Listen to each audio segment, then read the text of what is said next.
Hello everyone, रघुवर GK में आप सभी का स्वागत है। आज के क्लास में हम बिहार डीएलएड एंट्रेंस एग्जाम 2024 से रिलेटेड साइंस के मोस्ट एक्सपेक्टेड क्वेश्चंस का डिस्कशन करेंगे।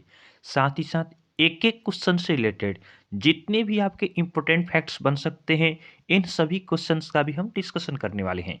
तो आप क्लास को अंत तक देखें और वीडियो पसंद आए तो चैनल को सब्सक्राइब जरूर करें ताकि आगे आने वाले क्लास का नोटिफिकेशन आपको मिलता रहे। तो चलिए आज का क्लास हम स्टार्ट करते हैं।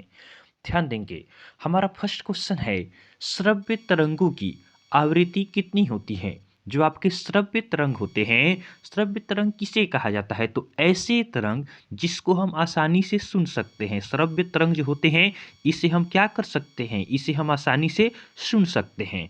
तो ध्यान देंगे, जो आपके श्रव्य तरंग हो गए इसकी आवृत्ति कितनी होती है? तो श्रव्य तरंगों की आवृत्ति आपका 20 हर्ट्ज से लेकर आपका कहाँ तक होता है? तो 20,000 हर्ट्ज तक आपका होता है। तो आप इसे याद रखेंगे कि जो आपका श्रव्य तरंग होता है इसकी आवृत्ति 20 हर्ट्ज से लेकर आपका 20,000 हर्ट्ज तक होता है।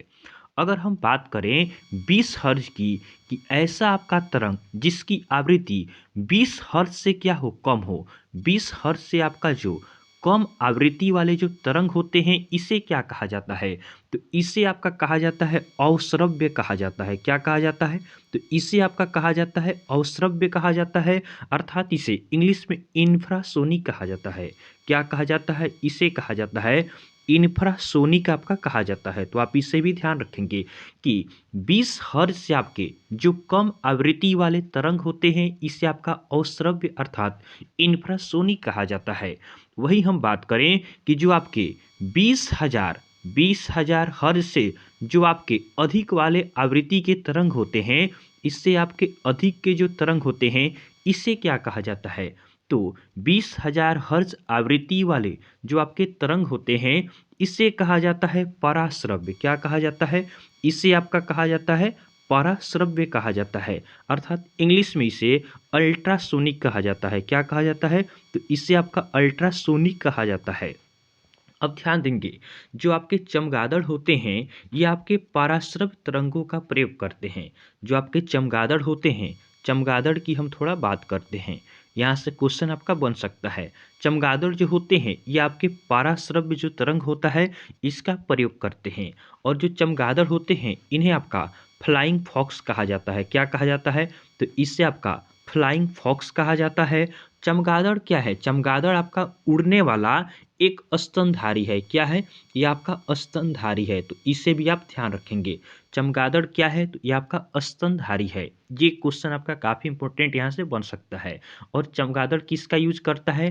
तो ये आपका 20,000 हर्ट्ज से अधिक वाले आवृत्ति के तरंगों का प्रयोग करता है सुनने में, और जिसे क्या कहा जाता है? जिसे हम पराश्रव्य कहते हैं, इसे अल्ट्रासोनिक कहा जाता है। तो आप इन सभी पॉइंट्स को ध्यान रखेंगे कि जो आपके श्रव्य तरंग होते हैं इनकी आवृत्ति कितनी होती है। तो श्रव्य तरंग जिसे हम सुन सकते हैं, हम लोग जो जिस साउंड को आपका सुनते हैं उसकी आवृत्ति आपका होता है 20 हर्ट्ज से लेकर 20,000 हर्ट्ज तक होता है।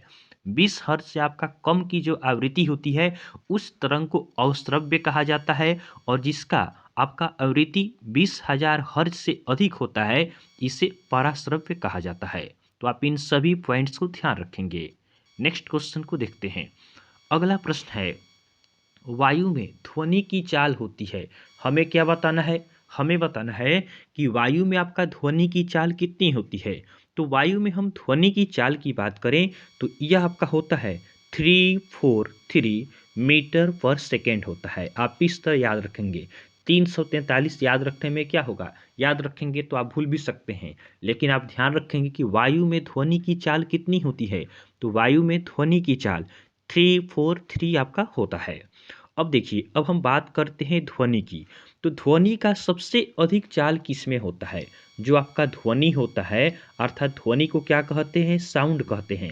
तो साउंड का आपका सबसे अधिक चाल पूछ ले कि किस माध्यम में होगा, तो साउंड का आपका सबसे अधिक चाल आपका होता है ठोस में। किसमें होता है? तो ठोस माध्यम में आपका ध्वनि का चाल सबसे अधिक होता है। उससे कम आपका होता है द्रव में, और सबसे कम आपका किस में होता है? तो गैस में होता है। तो आप ध्यान रखेंगे कि जो ध्वनि होता है इसका सबसे ज़्यादा चाल किस में होगा? ठोस में। उससे कम किस में होगा? तो यह आपका द्रव में होता है। और सबसे कम आपका किस में होगा? गैस में होगा। वहीं आपसे एक क्वेश्चन और यहाँ से बन सकता है कि निर्वात जो होता है, निर्वात में आपका ध्वनि का चाल कितना होता है? तो निर्वात में हम ध्वनि की हम चाल की बात करें तो निर्वात में आपका जो ध्वनि का चाल होता है, यह आपका होता है कितना होता है? तो यह आपका होता है 0 होता है। तो आप इससे भी ध्यान रखेंगे, यह आपका काफ़ी इंपॉर्टेंट क्वेश्चन है कि निर्वात में आपका ध्वनि का चाल कितना होता है? तो निर्वात में आपका ध्वनि का चाल 0 होगा। वहीं हम बात करें कि वायु में ध्वनि का चाल कितना होता है, तो ये आपका 343 अर्थात 343 मीटर पर सेकेंड होता है। और ध्वनि का चाल सबसे ज़्यादा किस में होता है? तो ठोस में आपका सबसे ज़्यादा होता है। तो आप इन सभी पॉइंट्स को एक दूसरे से रिलेट करके याद रखेंगे ताकि आप लंबे समय तक इसे याद रख सकें। नेक्स्ट क्वेश्चन को हम देखते हैं। अगला प्रश्न है, परम शून्य ताप किसे कहते हैं?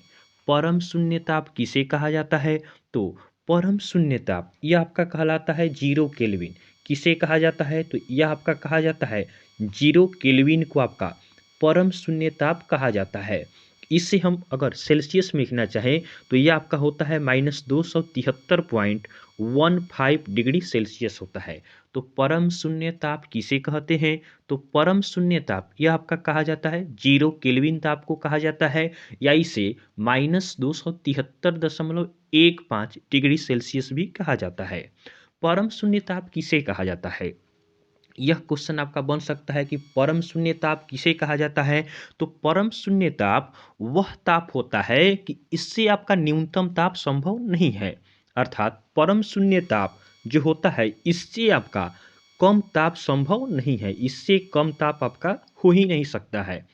इसीलिए आप ध्यान रखेंगे कि परम शून्य ताप किसे कहा जाता है? तो 0 केल्विन को या आपका -273.15 डिग्री सेल्सियस को आपका कहा जाता है। एक क्वेश्चन और यहाँ पे बन सकता है कि परम शून्य ताप पर आपका पदार्थ की अणुओं की गति क्या होता है? कि परम शून्य ताप पर हम बात करें कि कोई भी पदार्थ हो गए, इस पदार्थ की जो अणु होते हैं इनकी गति कितना होगा? तो परम शून्य ताप पर आपका किसी भी पदार्थ का अणु का गति कितना होता है? तो ये आपका 0 होता है। तो ये भी आपका काफ़ी इंपॉर्टेंट क्वेश्चन है।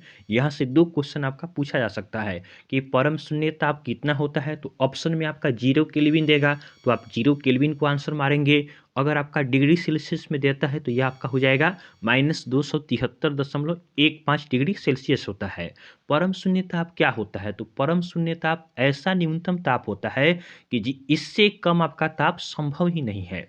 उसके बाद हम बात करें कि परम शून्य ताप पर पदार्थ का कोई भी अणु होता है इसकी गति कितना होता है? तो परम शून्य ताप पर पदार्थ की अणुओं की गति आपका 0 होता है। तो ये क्वेश्चन तो आप ध्यान रखेंगे।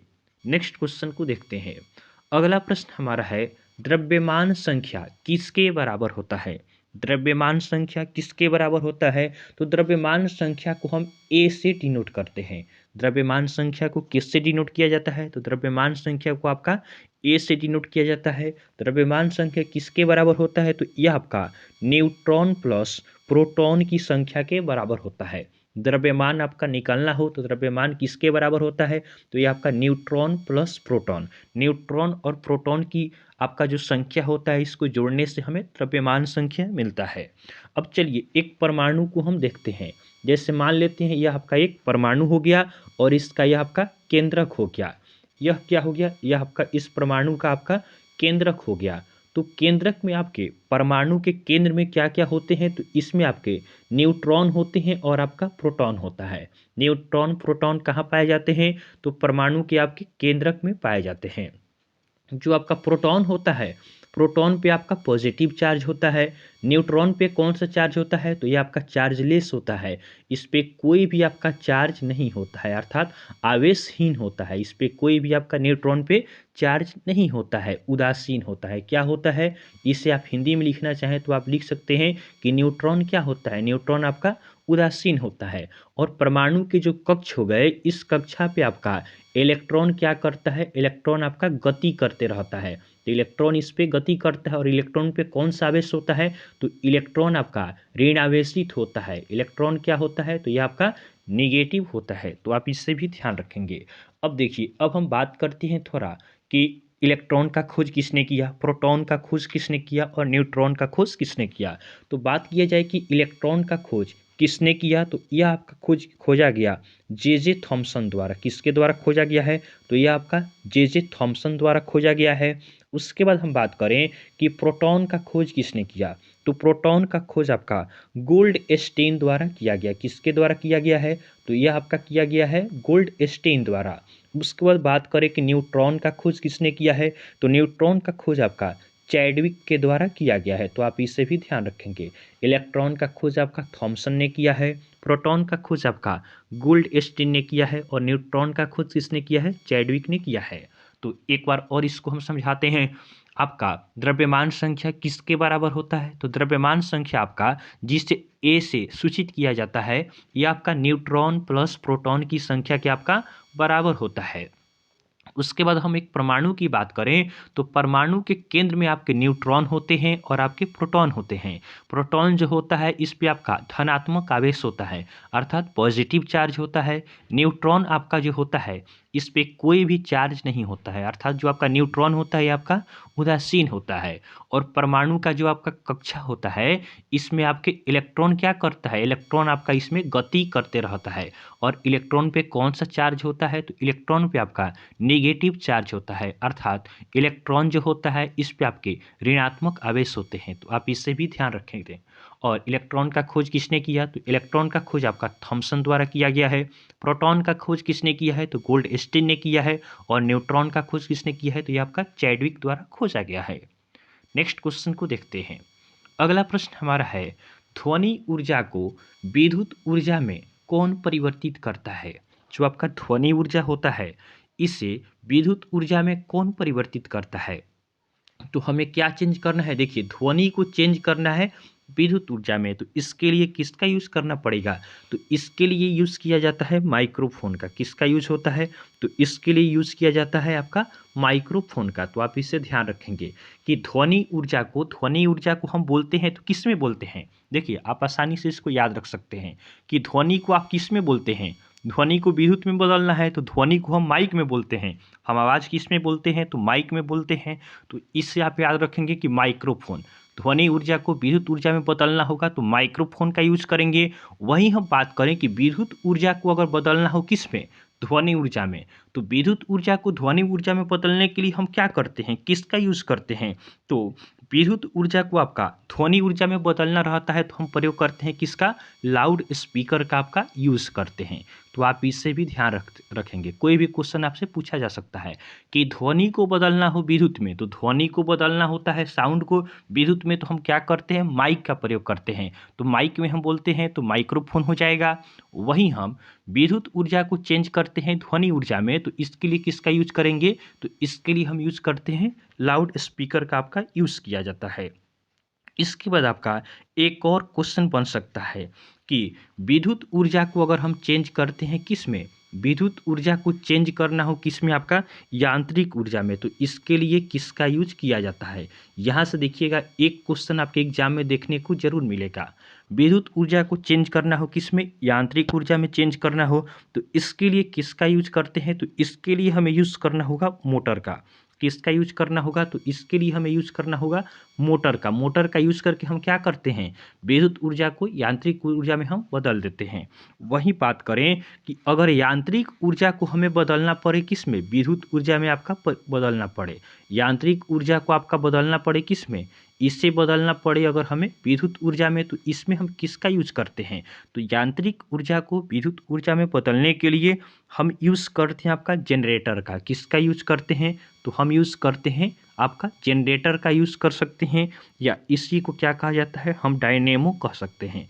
तो डायनेमो या जनरेटर के द्वारा हम क्या करते हैं, यांत्रिक ऊर्जा को हम विद्युत ऊर्जा में बदलते हैं। वहीं विद्युत ऊर्जा को यांत्रिक ऊर्जा में बदलना होगा तो हम क्या करेंगे, इसके लिए हम मोटर का यूज करते हैं।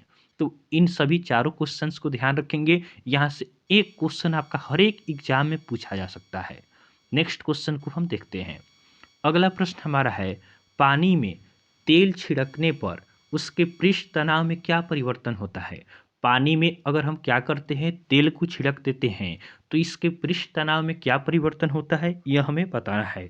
तो देखिए, पानी में अगर हम तेल छिड़क देते हैं तो इसका जो आपका पृष्ठ तनाव होता है, जो इसका आपका पृष्ठ तनाव होता है, यह क्या होता है, पृष्ठ तनाव आपका कम हो जाता है। क्या होगा, पृष्ठ तनाव आपका कम हो जाएगा। तो आप इससे ध्यान रखेंगे कि पानी में अगर हम क्या करते हैं, केरोसिन तेल हो गया या कोई भी तेल हम छिड़क देते हैं तो इसका पृष्ठ तनाव क्या हो जाता है, पृष्ठ तनाव आपका कम हो जाता है। इसका प्रयोग हम किस में करते हैं, तो ये भी क्वेश्चन आपका बन सकता है कि पानी में हम तेल क्यों छीटेंगे। तो पानी जैसे ये आपका हो गया, इसमें क्या होता है, आपका मक्खी मच्छर जो होते हैं, इसके जो लार्वा होता है, मच्छर का जो आपका लार्वा होता है, इसे मारने के लिए यूज किया जाता है।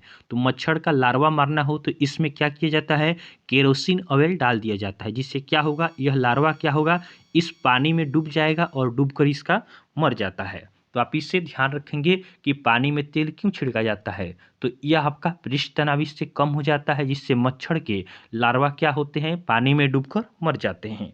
वहीं आप देखते हैं कि जो आपका गर्म भोजन होता है, जो आपका गर्म भोजन होता है, यह स्वादिष्ट होता है। क्यों होता है, ये क्वेश्चन भी आपका बन सकता है कि गर्म भोजन जो होता है स्वादिष्ट होता है। क्यों स्वादिष्ट लगता है, तो यह आपका पृष्ठ तनाव में कमी होने के कारण ऐसा होता है। गर्म भोजन जो होता है या गर्म आपका सूप हो गया, इसका क्या होता है, इसका आपका पृष्ठ तनाव जो होता है, यह क्या होता है, पृष्ठ तनाव कम होता है, जिसके कारण स्वाद इसका फैलता है और आपका स्वादिष्ट लगता है। तो आप इसे भी ध्यान रखेंगे, ये क्वेश्चन भी आपका बन सकता है।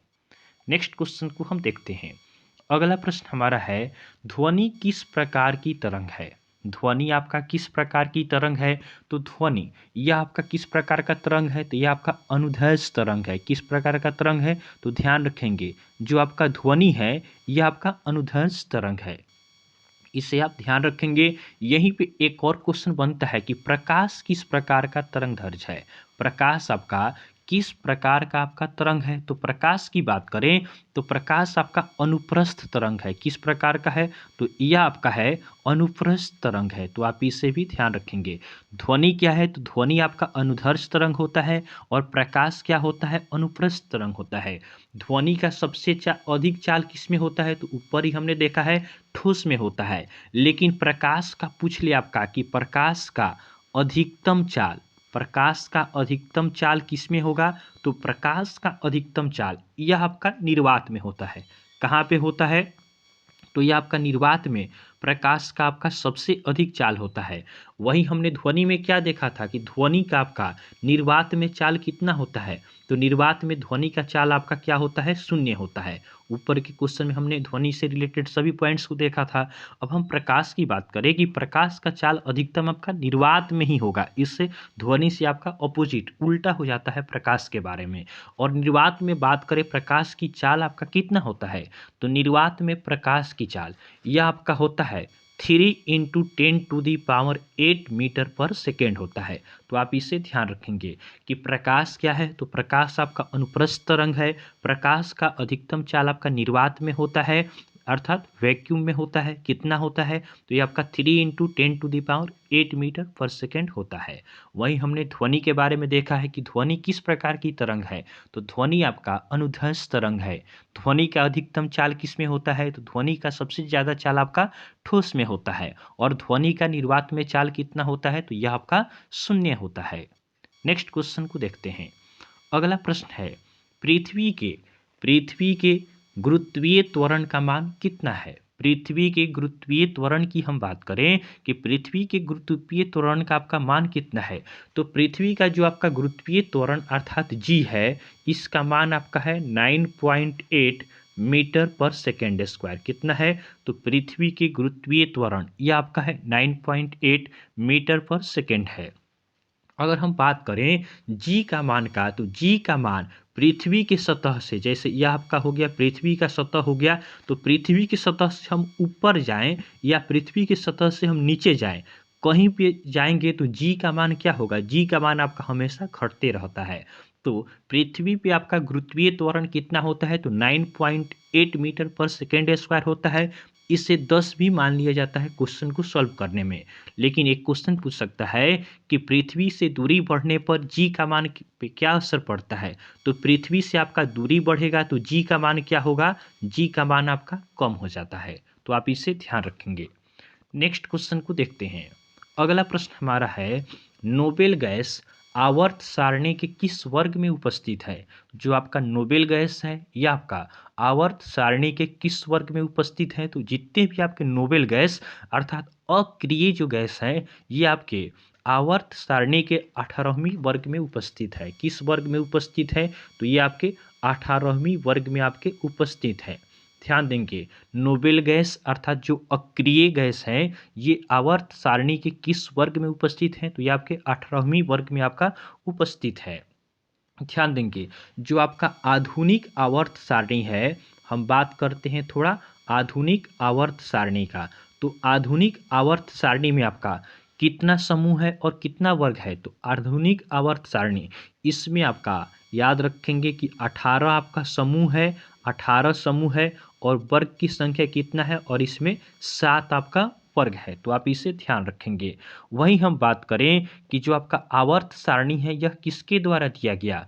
तो आवर्त सारणी की बात करें तो आवर्त सारणी सबसे पहले आपका दिया जाता है। आवर्त सारणी को सबसे पहले आपका दिया जाता है किसके द्वारा, तो मेंडलीफ के द्वारा दिया गया। किसके द्वारा दिया गया, तो यह आपका मेंडलीफ के द्वारा दिया गया।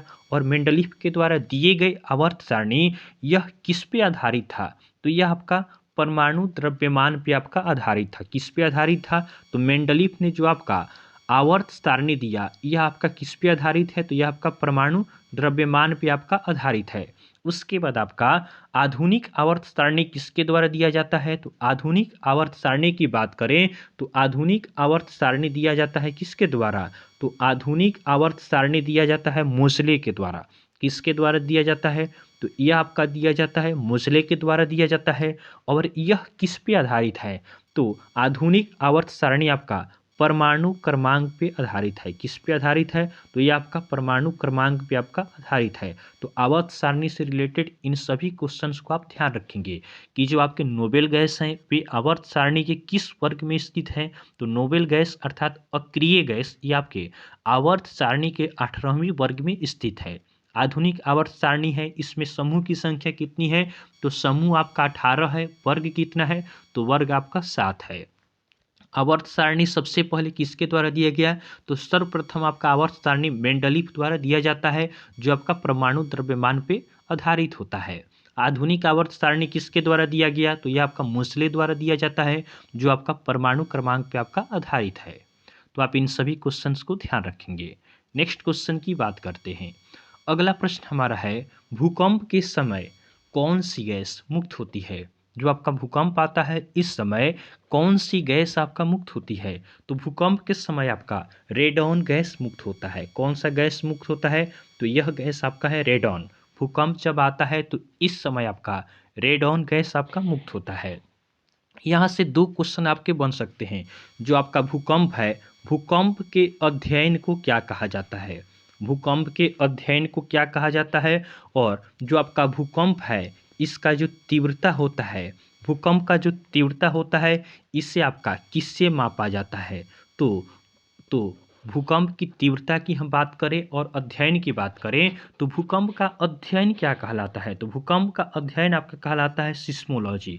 क्या कहलाता है, तो भूकंप का अध्ययन आपका कहलाता है सिस्मोलॉजी कहलाता है। और देखिए इसी से आप याद रख सकते हैं कि भूकंप की तीव्रता जो मापा जाता है किसके द्वारा मापा जाता है, तो भूकंप की तीव्रता आपका मापा जाता है सिस्मोग्राफ द्वारा। किसके द्वारा मापा जाता है, तो यह आपका मापा जाता है सिस्मोग्राफ के द्वारा मापा जाता है। देखिए भूकंप का अध्ययन क्या कहलाता है, तो एक याद हो जाएगा तो दूसरा भी आपको आसानी से याद रहेगा कि भूकंप का अध्ययन आपका कहलाता है सिस्मोलॉजी। और भूकंप की जो तीव्रता मापी जाती है वह किससे मापी जाती है, तो यह आपका सिस्मोग्राफ द्वारा मापी जाती है। और भूकंप आता है तो उस समय कौन सा गैस मुक्त होता है, तो भूकंप के समय आपका रेडॉन गैस मुक्त होता है। तो भूकंप से रिलेटेड इन तीनों क्वेश्चंस को आप ध्यान रखेंगे। इसमें से भी एक क्वेश्चन आपके एग्जाम में देखने को मिल सकता है। तो चलिए आज के लिए हम इतना ही रखते हैं। आपको क्लास पसंद आया हो तो आप वीडियो को लाइक करें और चैनल को सब्सक्राइब ज़रूर करें और कमेंट कर बताएं कि आपको क्लास कैसा लगा और किस टॉपिक पे आप क्लास लेना पसंद करेंगे। तो चलिए आज के लिए हम इतना ही रखते हैं, फिर नेक्स्ट क्लास में आपसे मिलेंगे। तब तक के लिए धन्यवाद।